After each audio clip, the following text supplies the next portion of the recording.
नमस्कार मित्रांनो, मी सावित्रीबाई ज्योतिराव फुले या मालिकेच्या 19 जानेवारीच्या भागामध्ये आता हो मुकुटराव जो असतो तो दंगाकर तिथून निघालेला असतो. मी 100 एकराचा मालक आहे. अशा या लोकांच्या बरोबर कोण तोंडाला लागणार? तर तेव्हा पाटील त्याच्यावरती जोराचे ओरडतात, "अरे ये, माझं मी बघीन ते आणि परत कुठल्या बाला फसवायला जाऊ नकोस." तर तेव्हा त्या मुकुटरावाची बायको पाटलांना म्हणते, "जातो जातो आणि तुमच्या या उद्धट पोरीला ना कडी कुलूप लावून घरातच ठेवा. घरी आलेल्या पाहुण्यांचा ह्यो असा पाहुणचार करताय व्हय? आई यल्लमा सगळ्यांच्याकडे बघून घेईल." असं ती बोलत असताना पाटील आता त्यांच्यावरती जोराने ओरडतात, "चल निघ, निघ इथून चल." असं म्हटल्यानंतर आता ते सगळेजण घाबरून तिथून निघूनच जातात. आणि तेव्हा तो वामनराव असो तो सुद्धा एकदमच उठतो आणि तिथून पळतच सुटतो. तर इकडे सावीची आई घाबरलेली असते आणि ती रडत असते आणि हात जोडते आणि म्हणते, "असं वंगाळ बोलू नका माझ्या पोरीविषयी. मी हात जोडते तुमच्यासमोर. अशा शिव्या-शाप नका देऊ माझ्या पोरीला." आणि तेव्हा सावी सुद्धा रडू लागते आणि इकडे मागे अक्काला सुद्धा खूप वाईट वाटलेलं असतं. आणि इतक्यातच मित्रांनो आता सावीच्या आईला भोवळ येते आणि ती भोवळ येऊन खालीच कोसळते. आणि ते बघितल्यानंतर इकडे सावी जोराची ओरडते आई म्हणून. आणि सर्वजण आता तिच्या दिशेने धावत येतात आणि तिला आता आतमध्ये घेऊन जातात. तर तेव्हा सावी आता तिच्याजवळ बसलेली असते आणि ती म्हणत असते, रडत असते, "आई उठ ना आई, आई शुद्धीवरती ये ना. आई उठ की डोळे उघड की आई, आई उठ ना शुद्धीवरती ये." तर तेव्हा पाटील सुद्धा म्हणत असतात, "लक्ष्मी, हो पाटलीनबाई उठताय का?" आणि अक्काला म्हणतात, "अक्का वैद्यासनी सांगावा धाडतो." तर अक्का सुद्धा म्हणते, "हो बाबा बोलीव बोलीव." तर तेव्हा सावी विचारते, "आबा म्या जाऊ का?" तर तेव्हा पाटील म्हणतात, "नको लेकरा, म्या म्हादाला सांगावा धाडायला पाठवितो." असं म्हणून ते उठतात आणि बाहेर जातात. तर सावीला खूप काळजी वाटत असते आणि ती तिच्या आईला उठवायचा खूप प्रयत्न करत असते. आणि इकडे सदा आणि सखा सुद्धा खूप घाबरलेले असतात. तर आता पाटील इकडे बाहेर येतात आणि माधवाला हाक मारतात आणि "वैद्याला घेऊन ये जा जा पटदिशी" असं म्हणून त्यांना पाठवून देतात. तर तेव्हा माधवा सुद्धा तिथून पळत जातो. तर इकडे पंतोजीराव बाहेरच उभा असतात आणि ते पाटलांना थांबवत म्हणतात, "पाटील, इतका राग पोरीच्या बापाचा बरा नव्हे. नाही, मी सुद्धा एक पोरीचा बाप आहे म्हणूनच तुम्हाला सांगतो." असं ते बोलत असताना आता सावी सुद्धा तिथे दरवाजामध्ये येऊन उभी राहते. आणि आता पंतोजीराव त्यांना सांगू लागतात पाटलांना, "अहो इतकं चौकस राहाल तर हाती गाळच येईल. उत्तम घरदार, श्रीमंत घर आणि काय पाहिजे असतं अजून? अहो मुलगा, मुलाचं वय हे सगळं काही नंतर." तर तेव्हा पाटील त्यांच्यावरती थोडंसं रागावतात. म्हणतात, "अहो पंतोजी, तुम्ही तो पोरगा बघितला काय? अहो 4 लग्न झाली असेल एवढा मोठा वाटत होता तो. अहो आपल्या पोटची लेक आहे. आपणच विचार करायला पाहिजे पंतोजी." तर तेव्हा पंतोजी म्हणतात, "अहो काय विचार करायचा आहे पाटील? 2 वेळेला उत्तम जेवण मिळालं, न्यायला नेसायला मिळालं तर झालं की." तर तेव्हा पाटील त्यांना म्हणतात, "पंतोजी तुमचा विचार तुमच्या जागी योग्य असेल. पण माझं म्हणणं असं आहे की जे काही असेल ते खरं-खरं सांगावं, सचोटीनं वागावं. अहो फसवायला निघाली होती माणसं, मग फिरलं डोसकं माझं." तर तेव्हा पंतोजी म्हणतात, "तरी पण मला असं वाटतंय की तुम्ही उगाचच रागावलात. पाहिलत ना काय झालं ते? पाटलीनबाई घरी येऊन पडल्या." आणि म्हणतात, "पाटील तुम्हाला पटेल नाही पटेल, पण मुलीच्या बापाची मान नेहमीच खाली असावी. नाहीतर आपल्या लेकीलाच भोगायला लागतं हो. बघा विचार करा आणि मी येतो पण थांबलो असतो, पण रमाच्या लग्नाची लगबग आहे. मला निघावंच लागेल." असं सांगून ते हात जोडतात आणि तिथून निघून जातात. तर तेव्हा पाटलांना त्यांचं म्हणणं काही पटलेलं नसतं आणि ते चिडीला आलेले असतात त्यांच्या बोलण्यावरून जे काही ते बोललेले असतात त्याच्यावरून. तर इकडे आता आतमध्ये अक्का चावीच्या आईला वारं घालत असते आणि तिची काळजी घेत असते आणि तिला म्हणत असते, "लक्ष्मी उठ की गं." तर तेव्हा आता सावीची आई थोडीशी शुद्धीवरती येऊ लागते आणि ती शुद्धीवरती येत असताना मालक असं म्हणत असते आणि समोर ती सदा आणि सखाला बघते आणि त्यानंतर अक्काला म्हणते, "वंस, मालक मालक कुठे आहेत? आणि सावी कुठे आहे?" आणि तेव्हा अक्का म्हणते, "बघ तो बघ, आलाच बघ खंडूजी." तर तेव्हा पाटील एकदम धावत तिथे येतात आणि सावीची आई शुद्धीवरती आल्यानंतर त्यांना बघून आनंद झालेला असतो. आणि इतक्यात सावी सुद्धा तिथे येते आणि ती तिच्याकडे बघून "आई, आई" असं म्हणत असते. तर आता पाटील विचारतात, "आहे का बरं?" तर तेव्हा सावीची आई म्हणते, "हो, हो, आहे बरं." तर तेव्हा अक्का आता सावीला म्हणते, "हे बघ सावी, तुझ्या भावासनी घेऊन जा आणि त्यांना काहीतरी खायला घाल आणि तू बी खाऊन घे बरं का." असं ती सांगते. तर तेव्हा सावी "होय" असं म्हणत असते आणि तिचं लक्ष तिच्या आईकडेच असतं आणि ती न राहून आता तिच्या दोन्ही भावांना घेते आणि तिथून निघून जाते. तर इतक्यातच आता सगुण अक्का तिथे येते आणि विचारते, "भाताची पेज करून आणू का?" तर तेव्हा सावीची आई म्हणते, "नाही, नाही, अजिबात तोंडाला माझ्या चव नाहीये." तर तेव्हा सगुण अक्का म्हणते, "बरं ठीक आहे, मग मी हळदीचं दूध करून आणते." असं म्हणून ती आता तिथून निघून जाते. तर तेव्हा पाटील सावीच्या आईला विचारतात, "लक्ष्मी उठाय जमतंय काय?" असं म्हणून तिला उठवतात आणि तेव्हा सावीची आई उठून बसते आणि विचारते, लगेचच विचारते, "पाहुणं कुठं आहेत?" तर तेव्हा पाटील सांगतात, "त्यांना धाडलं वेशीच्या बाहेर." तर तेव्हा सावीची आई थोडी रडू लागते आणि तिला खूप काळजी वाटत असते सावीची. ती म्हणते, "आता माझ्या सावीचं कसं होणार? पूर्ण गावामध्ये आता बोबरा होणार. पोरगी पाटावरून उठली, सुपारी फुटता-फुटता राहिली आणि पाहुणं ते काय गप्प बसणार आहेत का? ते हजार तोंडानं बोलायला लागतील. माझ्या पोरीच्या नावाला बट्टा लागला हो, असं म्हणून ती रडत असते. तर तेव्हा पाटील म्हणतात, "अहो काही सुद्धा बट्टा लागला नाही." तर सावीची आई म्हणते, "अहो लई वंगाळ झालं." तर पाटील तिला म्हणतात, "अहो वंगाळ नाही, चांगलं झालं म्हणा सावीची आई. आई अंबाबाई पावली म्हणा, त्यांचं बिंग फुटलं.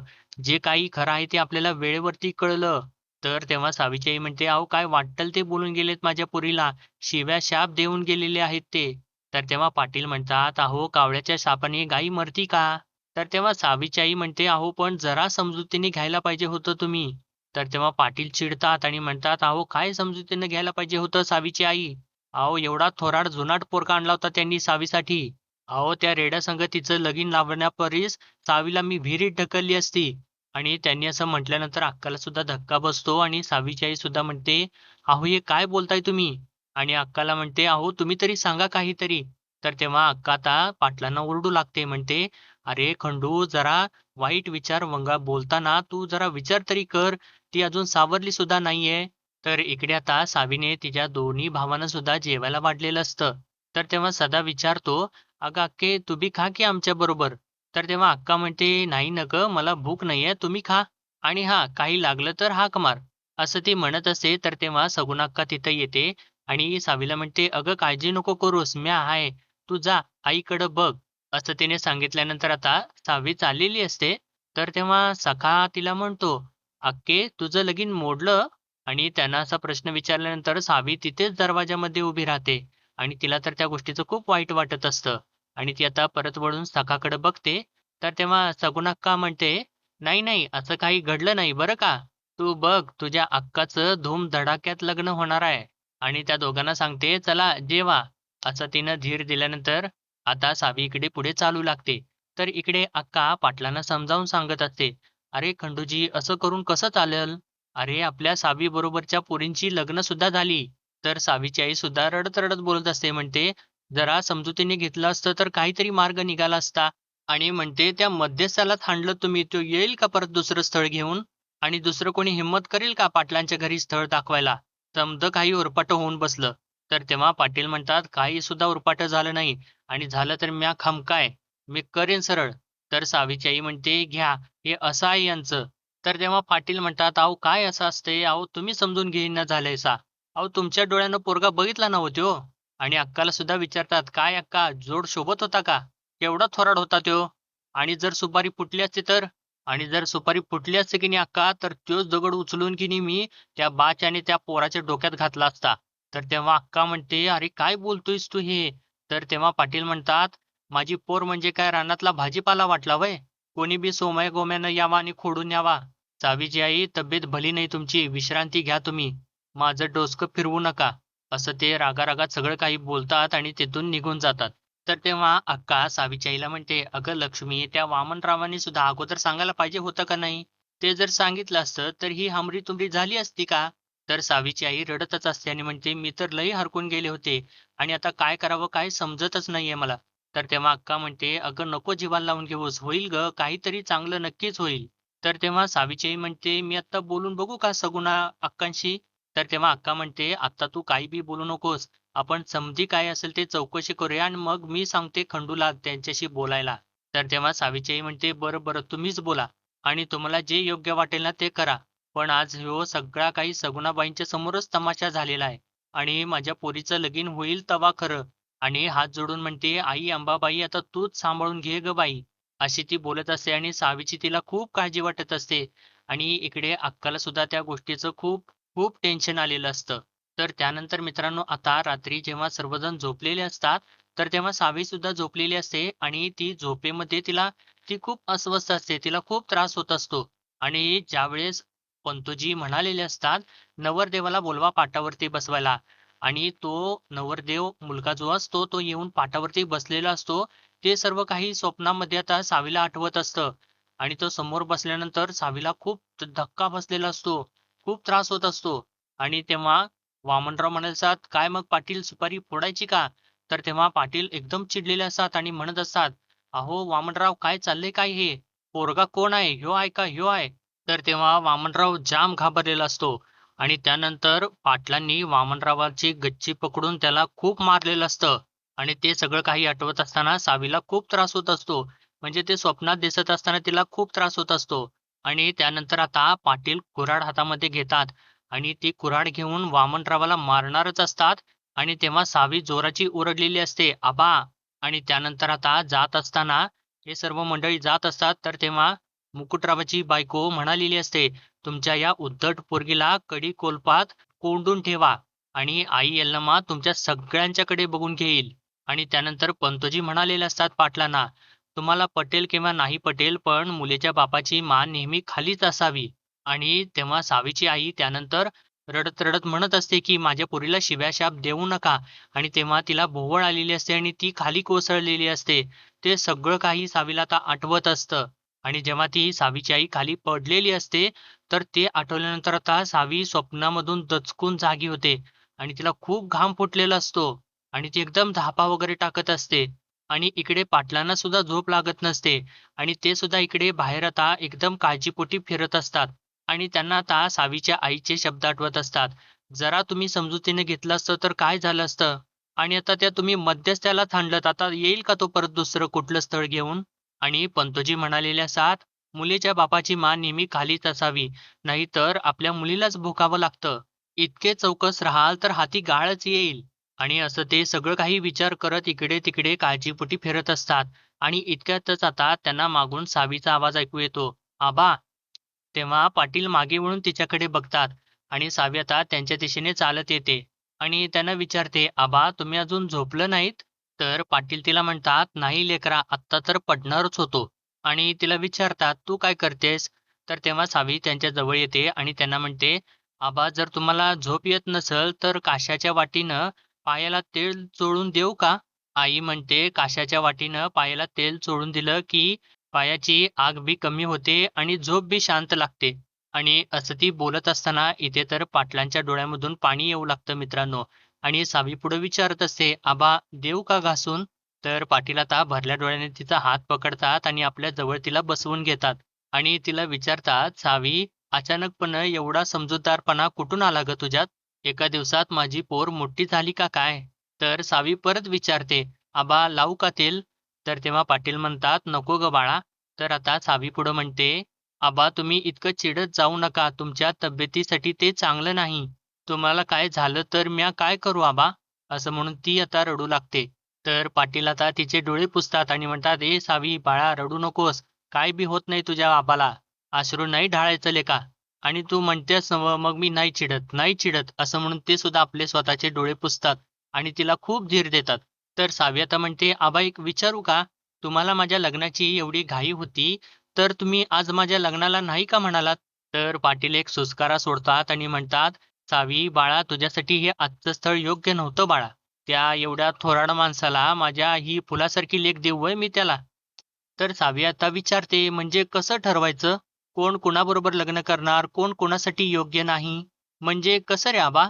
तर पाटील आता तिला सांगू लागतात, "हे बघ सावी बाळा, ते एक ठराविक नियम असतात. म्हणजे ते सगळ्यासनीच लागू होतील असं नाही. पण माझ्या पोरीसाठी माझे नियम ठरल्यात." तर सावी विचारते, "काय नियम आबा?" तर पाटील सांगतात, "माझी लेक आणि माझा होणारा जावई यांचा जोडा ना लक्ष्मी-नारायणासारखा शोभायला हवा. पोरगा दिसायला चांगला असावा, विचारानं चांगला असावा, माझ्या पोरीवर प्रेम करणारा असावा, काळजी घेणारा असावा आणि त्याच्या घरातली माणसं पण चांगली पाहिजेत, प्रेमळ पाहिजेत, मायाळू पाहिजेत.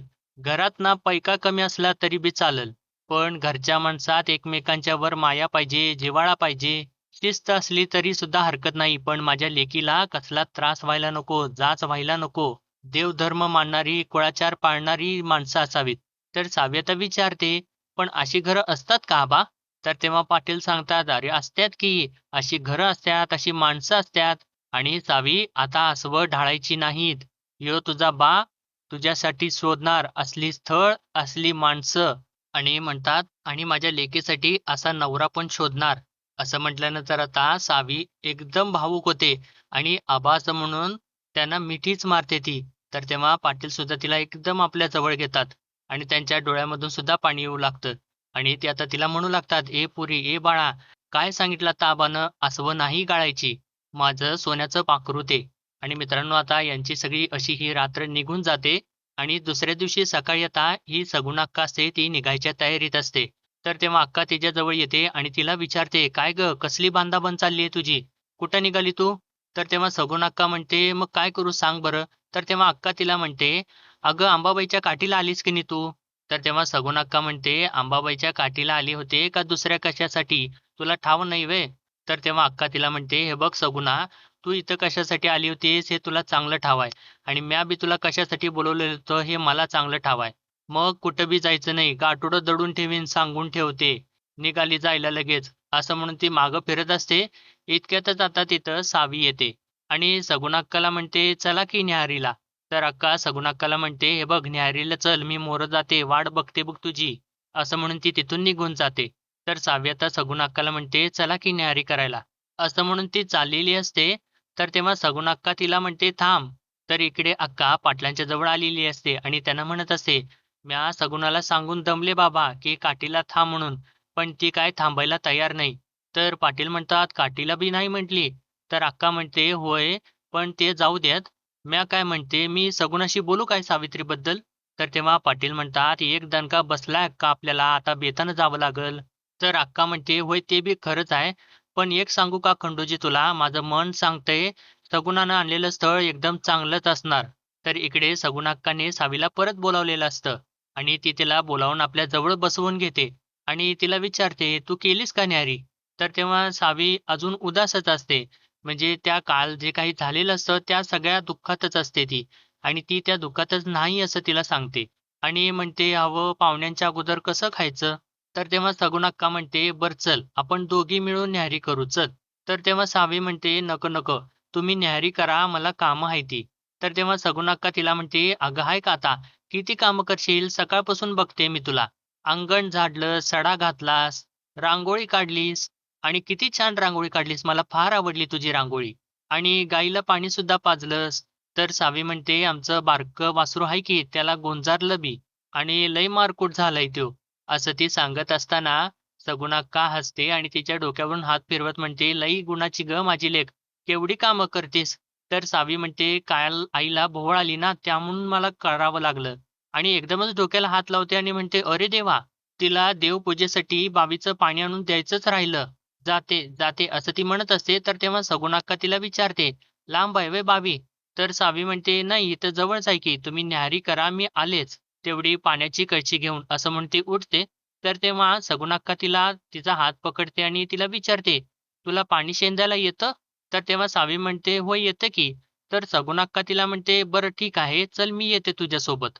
तर सावी तिला म्हणत असते, "नाही ना गं, तुम्ही न्याहारी करा की." तर तेव्हा सगुण अक्का तिला म्हणते, "मला ना तुझ्याशी महत्त्वाचं बोलायचं आहे. आपण ना वाटेत बोलू." तर मित्रांनो आता बहुतेक ती सगळं काही आता ज्योतीबद्दल सावीला सांगायच्या तयारीत असते आणि त्यांनी आजचा भाग इथेच संपवलेला आहे. तर पुढील भागामध्ये आपण पाहणार आहोत आणि सावी आणि आता ही सगुण अक्का चाललेले असतात आणि ती बरोबर आता सगुण अक्का सावीला ज्योतीबद्दल सांगत असते. ती म्हणत असते, "माझा ज्योती एकदम मायाळू आहे. फुल्यांच्या घरातलं नाक आहे तो आणि फुल्यांचं घर सुखानं भरलेलं आहे बघ. फक्त एक ना कळी नाहीये बघ." असं ती म्हणत असताना सावी तिला विचारते, "कोणती कळी?" आणि तेव्हा सगुण अक्का म्हणते, "ही काय ही माझ्यासमोर आहे आणि ज्योतीसाठी पाहिजे मला बरं." आणि इकडे मित्रांनो आता ज्योती तर परत चिडलेला असतो आणि तो म्हणत असतो, "म्या लगीन-बिगीन काय नाही करणार." आणि तो तसं बोलतच आपल्या डोक्यावरती पाणी ओतून घेतो. तर इकडे सावी मात्र खुश झालेली असते. तर मित्रांनो आजच्या भागामध्ये एवढंच आणि भेटूया परत उद्याच्या भागामध्ये. तोपर्यंत मित्रांनो आपल्या व्हिडिओला लाईक, शेअर आणि सबस्क्राईब नक्कीच करा.